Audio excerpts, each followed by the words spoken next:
What's up sa inyo mga tropa? Bago nga pala tayo magsimula, no, lagi ako nagpapasalamat sa inyo, lalong lalo na sa mga nagsusubscribe at sa mga natutulungan natin. Sana naman huwag nyong kalimutan na pindutin yung subscribe button dyan dito sa ating channel. Ayan lang yung way para maibalik nyo yung mga itinutulong ko sa inyo, no? Kasi dahil dyan sa pag-subscribe nyo, panonood nyo, nag-gain ako ng kahit papano dito ng mga dolyares. So ayan, road to 7,000 subscribers na tayo. At ngayon, ituturo ko sa inyo kung paano naman gumamit ng background remover, or kapag meron kayong mga customer na gusto nilang palitan yung background, alisan yung background, ito yung pinaka powerful talaga na tools na alam ko sa ngayon. At ang dami ko nang nagamit ng mga AI, talagang etong Canva lang talaga yung nakita ko na napakaganda. So eto, kakailanganin nyo dito ng Canva Pro. So kung gusto nyo mag-avail ng Canva Pro, message nyo lang ako, or pwede naman kayong mag-avail mismo dito sa Canva dahil yung aking ino-offer na Canva Pro hindi siya ganun kamahal. So simulan na natin.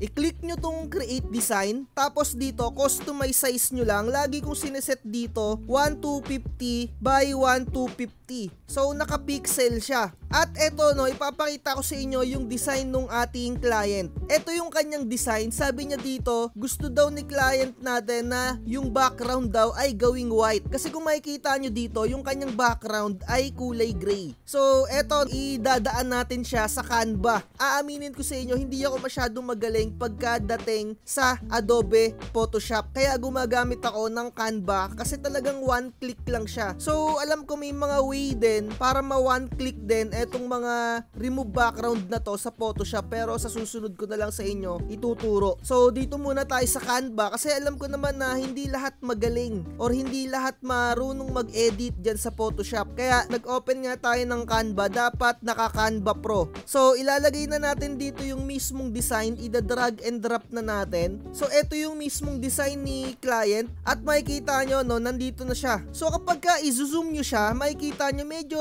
pixelated din kung napapansin nyo. Mamaya papalinawin natin yan sa pamamagitan ng Canva Pro. So dito ini-stretch ko lang siya kahit papano to the way na medyo okay naman. Kapag nag-i-stretch kayo, sanayin nyo na nasa pinaka-edge kayo nag-i-stretch. Yun dito, yung pinaka-corner pala. Ayan, ganyan. So, sa akin, so far, goods na tong ganito. Tapos, i-click mo lang yung image na to. Click mo lang tong edit image. Tapos, remove background. One click lang siya. So ayan, naglo-loading na siya. Kung mapapansin natin, meron pa siyang mga natitirang mangilan-ngilan. Pero kapag ka ganito, eto minamanual ko naman na to sa Photoshop. So kagaya nga ng sinasabi ko sa inyo, hindi ako magaling mag-Photoshop, pero may mga mangilan-ngilan din akong alam na technique doon. Kaya ito yung kinagandahan ng Canva Pro. So i-other content na lang natin yon para i-separate natin. Yon, ituturo ko sa inyo kung paano gamitin yung pen tool. Kasi napakaganda talaga na marunong din kayo kahit papano sa Photoshop, kasi kagaya nito, yung background remove, hindi niya halos na perfect na ma-remove yung background na to, yung kulay gray. Kaya ima-manual natin yan sa Photoshop.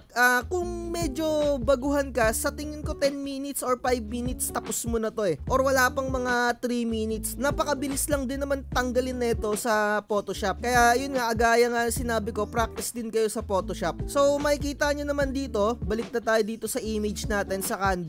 Medyo pixelated siya. So susubukan natin pagandahin yung resolution niya. So dito, click nyo lang tong application or yung apps dito sa pinaka lower right. Makikita nyo tong mga tuldok-tuldok na to. Type nyo lang dito, search nyo ay enhancer. Tapos click nyo yung enter. Lalabas na tong enhancer. Pero eto, hindi ito yung gagamitin nyo. Yung pixel enhancer ang i-click nyo dahil etong enhancer na application may bayad na siya sa ngayon. Etong pixel enhancer libre pa. Basta naka-Canva Pro kayo. So i-click nyo na lang tong image. Pansinin nyo, no? Ayan, no? Medyo pixelated siya kapag ka sinu-zoom. So mamaya ma-enhance yan, mawawala yung pagka-pixelated nyan. Click nyo lang tong enhance. So antayin nyo lang na mag-loading dito. Medyo it takes time, siguro 10 to 20 seconds bago mag-update yung inyong image. So antayin nyo lang yung loading na yan. Wag kayong maiinip dahil yung AI, ganyan siya nag-works. So malapit na siguro mga 5 seconds na lang.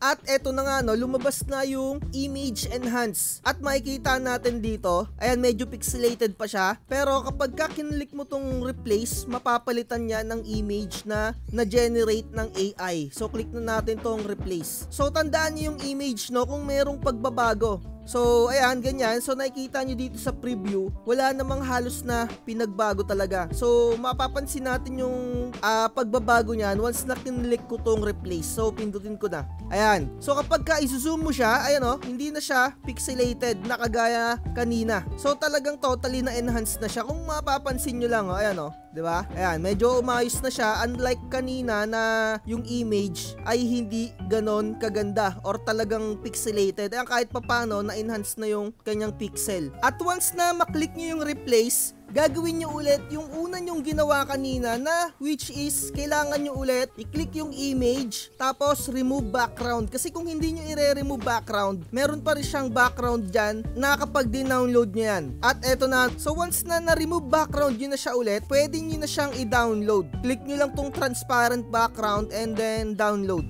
So, eto na yung ating image na wala siyang background at enhance na yung kanyang image. Talagang wala na yung pagka-pixelated niya kahit papano. Natitira na lang yung mga mangilan-ngilan na gray dito at gagawa natin ng tutorial yan sa pamamagitan ng Photoshop. Ituturo ko sa inyo kung paano gamitin yung pen tool. Napaka-basic no, na kailangan kahit papano marunong pa rin kayo sa Photoshop. At inuulit ko, hindi ako magaling mag-Photoshop. Medyo may knowledge lang ako dun sa mga tools doon.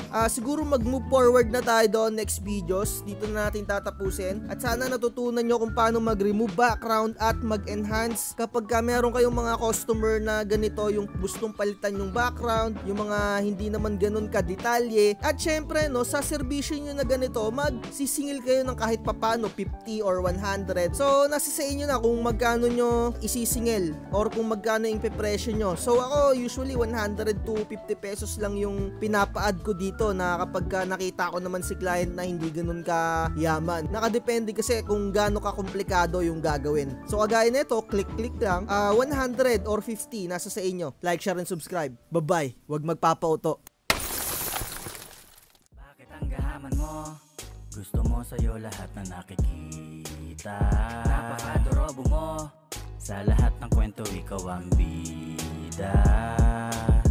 Napakahirap mo na makontento, lahat ng porsyento